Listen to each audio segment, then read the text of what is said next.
Hello, welcome to Istanbul. Thank you for your time after this very intense panel session. Can we know you a little bit? Okay, my name's Pauline Noonan and I'm from the University of Melbourne, which is the top-ranked university in Australia. Top ranked. Let's highlight on that.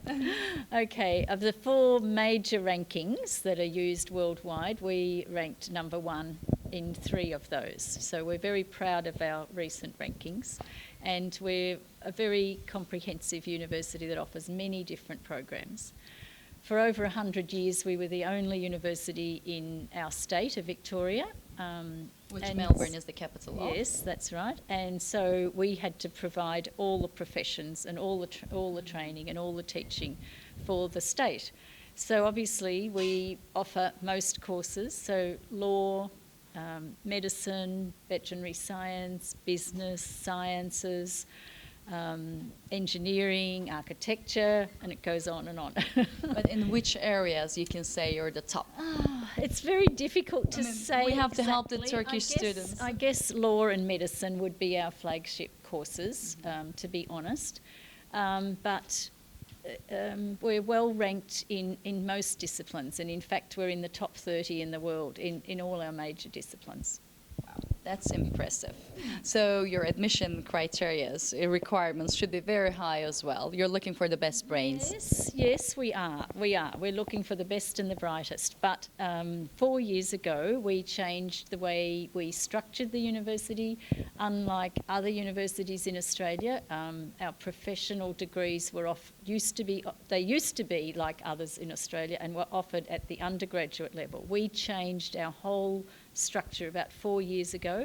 It was an enormous shift in the way we do things, and we've gone more towards the US style, and I'm sure people in Turkey would understand the US system better, whereby you do a bachelor degree first, a kind of liberal arts degree, and then you liberal go on arts, like a generic degree. Yeah, so for us it's science or arts, the humanities, or you can do business or environments, which is a brand new course, or biomedicine, and then you can choose to either get a job and leave, and many of our students do, or you can go on to a professional degree, which is then the law, the medicine, the architecture, the engineering, and so on.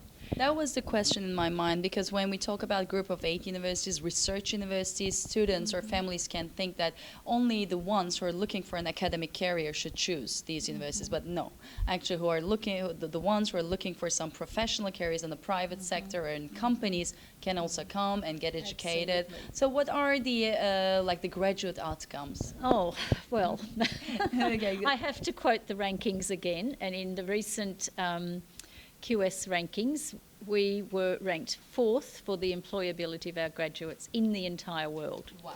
So that's very, very good, and That's a good investment. it is indeed, yes, and that's from business to law to architecture. And I guess you're a very international university as well. Can you give us some numbers about the international students, or do you have some other campuses outside of Melbourne, Victoria? No, we don't actually. We're unusual probably in that we believe that we like our students to come to Melbourne to have what we call the Melbourne experience on our major campus, and we see that as part of the way to retain our high quality. If we are trying to spread ourselves around overseas and other places, we feel that may dilute the quality. So it will be just a little bit out of control, maybe, to keep the same level of we quality. we do have a couple of small campuses for very specific purposes, such as the veterinary science, where we have a special clinic and where the students can work with large animals and so forth, and that's outside the city, of course. And agriculture is in another not small campus, but outside the city again. But the majority of our students will come to our campus, which is close to the centre of Melbourne City. I was going to ask about the campus. It must be a very big, extensive campus. It is. It's 30-odd hectares, and because we were founded so long ago, we had a large area set aside very close to the city centre. And we've retained that land and been able to even expand it a little over the years, but it's meant we can stay in one place. So we have a range of buildings from the 1850s through to the 2000s. And just to wrap it up, why? I mean, we heard like very attractive, very impressive numbers or qualities of University of Melbourne. But just to wrap it up, can you please list them once more? Well, I think the rankings are a great advantage. The campus is in a fabulous place and it's a lovely place to study. We have students are mixing with other top students and they have great teaching from some of the best academics. Perfect. I'm sure you're going to find the Turkish students that you're looking for, and we're going to see you again in Istanbul. Turkish students. We have students from all parts of the world, but not enough from Turkey. Thank you very much. Thank you.